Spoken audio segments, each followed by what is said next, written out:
The Khoi-San people are the earliest known inhabitants of southern Africa, with a history spanning tens of thousands of years. They comprise two main cultural groups, the San, hunter-gatherers, and the Khoi-Khoi, pastoralists. The term Khoi-San reflects their shared linguistic and genetic heritage, notably the distinctive click consonants in their languages, deep ancestry, and ancient ways of life.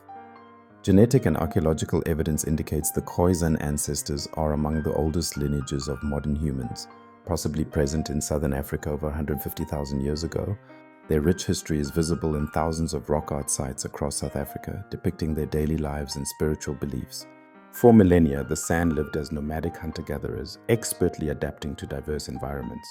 They were skilled trackers, using poisoned arrows for hunting and gathering wild plants. Their social structure was egalitarian based on small, kin-related bands. Their deep knowledge of the land was unparalleled. Around 2,000 years ago, some San communities in Botswana acquired livestock, leading to pastoralism and the emergence of the Khoi-Khoi. They became semi-nomadic herders, moving their sheep and cattle for grazing. Livestock ownership led to new social structures, including larger groups and hereditary leadership. The Khoi-Khoi called themselves Khoi-Khoi or Khoi, meaning men of men or the real people, reflecting their pride in their pastoralist identity. European arrival and devastation. The mid-17th century arrival of Europeans at the Cape of Good Hope was catastrophic for the Khoi-San. The Dutch East India Company, VOC, established a refreshment station in 1652, leading the Khoi-Khoi to be the first indigenous group encountered. Initial trade soon escalated into conflict over land. Dutch demands for grazing land directly encroached on Khoi-Khoi territories. Europeans also introduced devastating diseases like smallpox, to which the Khoi-San had no immunity, leading to massive population decimation in the late 17th and 18th centuries.